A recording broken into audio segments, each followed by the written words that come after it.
What if I told you that some of the smartest buyers on the road today are driving cars worth thousands more than they paid, and nobody around them has a clue? While everyone's chasing the shiny badges and bragging about monthly payments that could fund a small country, these drivers found the secret.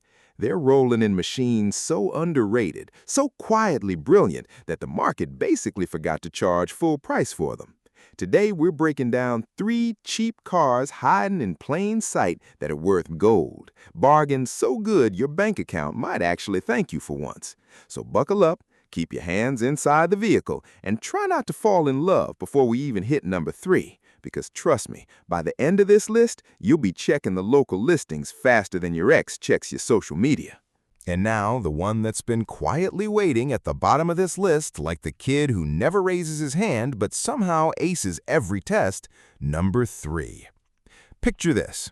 It's the year 2012. The world is convinced it's about to end thanks to an ancient Mayan calendar, and while everyone's stockpiling canned beans, Mitsubishi quietly drops a little crossover that would go on to outlive every single one of those doomsday predictions, the Mitsubishi ASX. Now, depending on where you're standing on the planet, you might know this thing by a few different names, but the soul underneath is the same, and that soul is shockingly hard to kill. Here's the part nobody tells you. The ASX is one of those rare vehicles where the badge cost you next to nothing on the used market, but the engineering punching back at you is worth far more than the asking price. People walk right past it on the lot, chasing flashier metal, completely unaware they're stepping over gold to grab a shiny rock. So why is this little crossover such a quiet legend? It all comes down to what's bolted under that hood.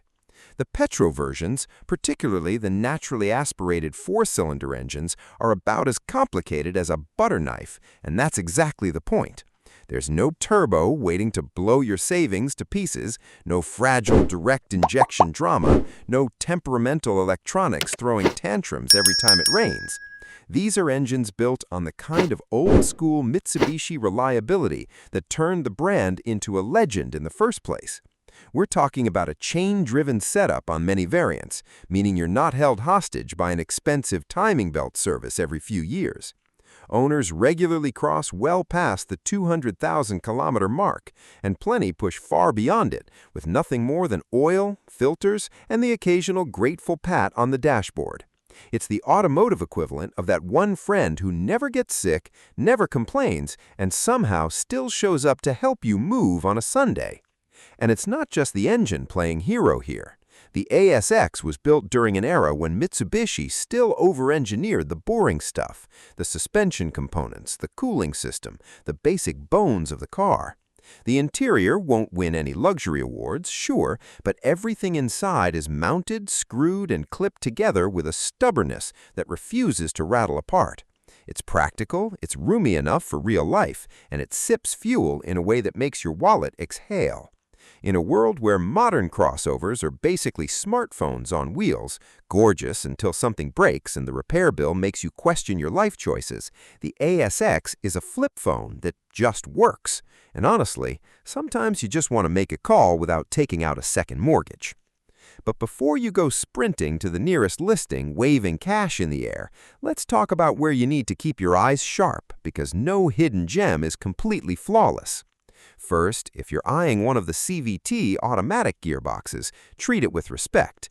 Check that the transmission fluid has actually been changed at intervals, because a neglected CVT is the one part of this car that can turn from saint to sinner. A test drive that hesitates, jerks, or hums strangely under acceleration is your cue to walk away.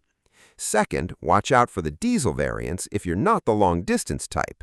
Short city trips can clog up the emissions hardware over time, so the petrol models tend to be the safer, simpler bet for most buyers. And finally, the classic used car homework applies. Hunt for any signs of skipped servicing, listen for suspension knocks over bumps, and make sure that timing components have been documented if it's a higher mileage example. Do that small bit of detective work, and you've essentially bought yourself a reliable companion for the price of a fancy weekend getaway. So there you have it, 3 cheap cars hiding in plain sight, quietly worth their weight in gold, just waiting for someone smart enough to notice. And if that someone is you, then do me one last favor.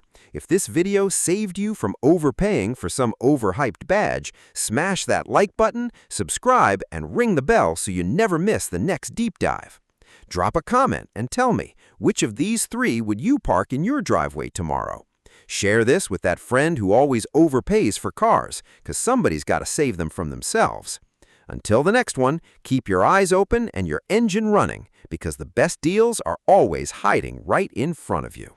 Real quick, if you've made it this far without smashing that like button, what are you even doing with your life? That little thumbs up costs you exactly $0, which coincidentally is about how much these underrated gems depreciate once you own one.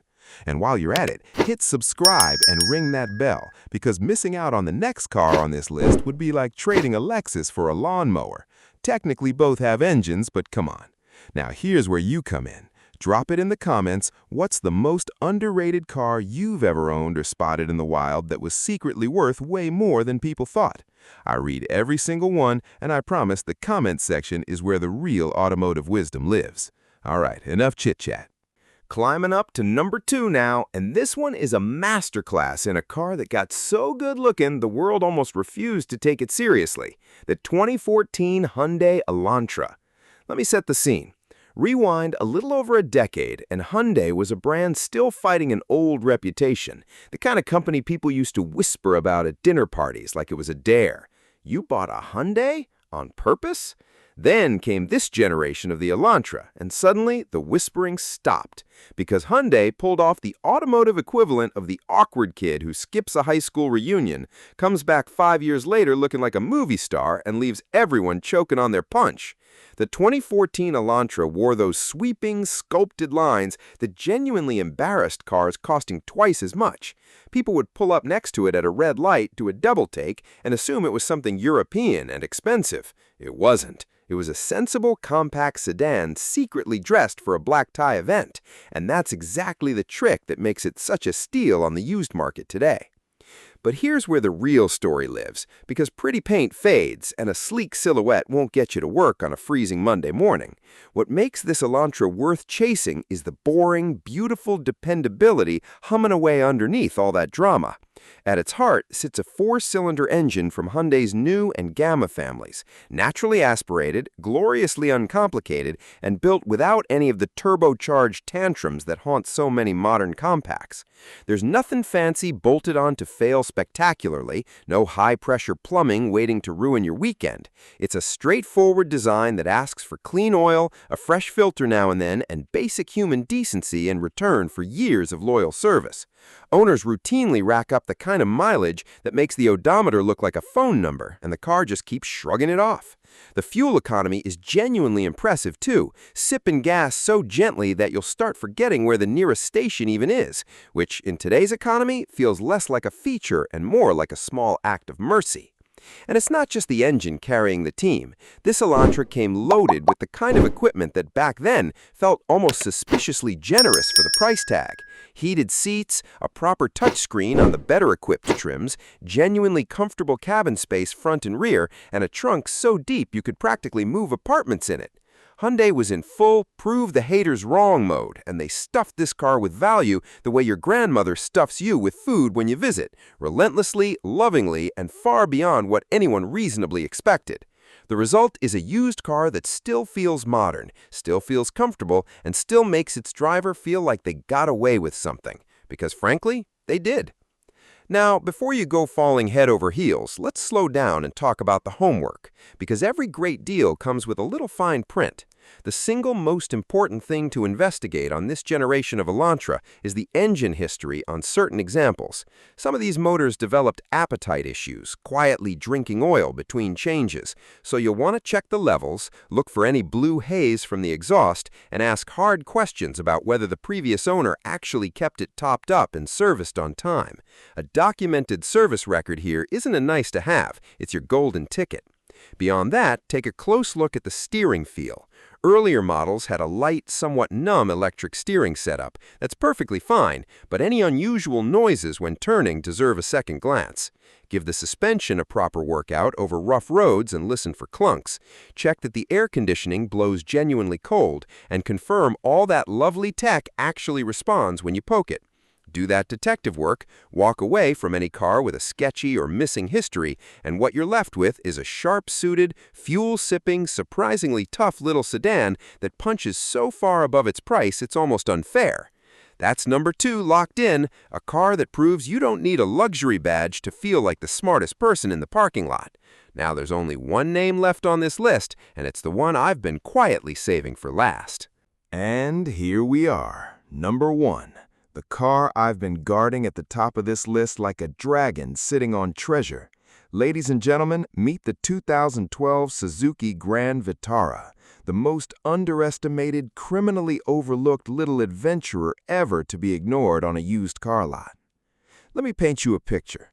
Somewhere out there right now, there's a brand new luxury SUV stranded at the edge of a muddy trail, its driver standing in the rain, frantically Googling a tow truck, while its 23 onboard computers all blink error messages in perfect harmony. And rolling right past it, splashing cheerfully through the same mud without breaking a sweat, is a decade-old Grand Vitara that cost about as much as that luxury SUV's monthly payment. That, my friends, is the whole story of this car in a single image.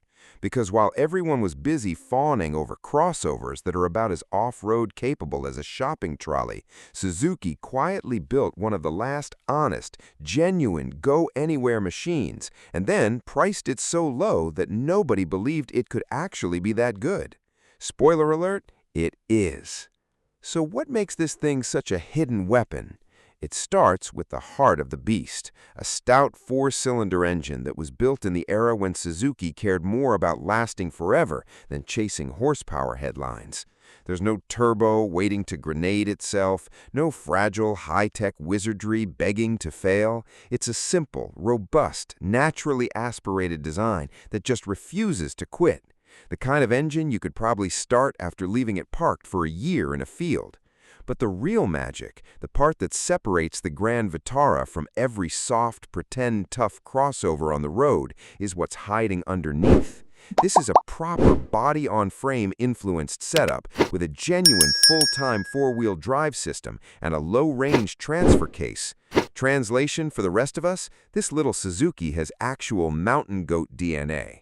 While the fancy SUVs are slipping and sliding and calling for help, the Grand Vitara is calmly climbing the hill, whistling a tune, asking if anyone needs a ride. It's the automotive equivalent of the quiet guy at the gym who doesn't say much but can deadlift a small car. And that toughness runs all the way through it. The Grand Vitara was overbuilt in all the right places, solid drivetrain components, a cooling system that doesn't panic, and an interior that, while no one's going to mistake it for a limousine, is bolted together to survive years of dogs, kids, camping trips, and questionable life decisions. It's compact enough to squeeze into a city parking spot, yet capable enough to vanish into the wilderness for a weekend, which is a kind of versatility that modern manufacturers seem to have completely forgotten how to build. You're getting genuine adventure-ready hardware for the price of a tired old hatchback. In a market absolutely drowning in vehicles that look rugged but melt at the first sight of actual dirt, the Grand Vitara is the real deal wearing a humble price tag, and that mismatch is exactly why it's worth gold. But hold those car keys for just one more minute, because even a legend has a few things you need to inspect before you commit. First, and most important, listen carefully on a cold start and during acceleration for any rattling or chain noise from the engine, because the timing chain components on these can wear over time if maintenance was neglected. A well-documented service history is your best friend here. Second, since this is a real four-wheel drive system, you'll want to actually engage it on the test drive and feel for any clunks or whines or hesitation, because a healthy drivetrain should shift in and out of its modes smoothly and quietly. Take it over rough ground and listen to the suspension for worn bushings or tired components, especially if a previous owner treated every trail like a rally stage. Check underneath for rust on older examples and confirm the fluids have been changed on schedule. Do that honest bit of homework, walk away from anything with a mystery past, and what you'll drive home is one of the toughest, most genuinely capable used vehicles your money can buy. So there you have it. 3 cheap cars hiding in plain sight, each one quietly worth its weight in gold, just waiting for someone clever enough to look past the shiny badges and see the real value sitting right under their nose. If this video opened your eyes, saved you from overpaying, or even just made your commute a little more entertaining, then do me a quick favor. Smash that like button, subscribe to the channel, and ring that notification bell so the next hidden gem lands straight in your feed. Drop a comment and tell me which of these 3 you'd back your car into the driveway with tomorrow. And if you've ever owned one of these underrated heroes, I want to hear your story down below. Share this with that one friend who's always about to overpay for something flashy, because real ones don't let their friends waste money. Until next time, keep your eyes sharp, your wallet smart, and remember, the best treasures are always hiding right in plain sight.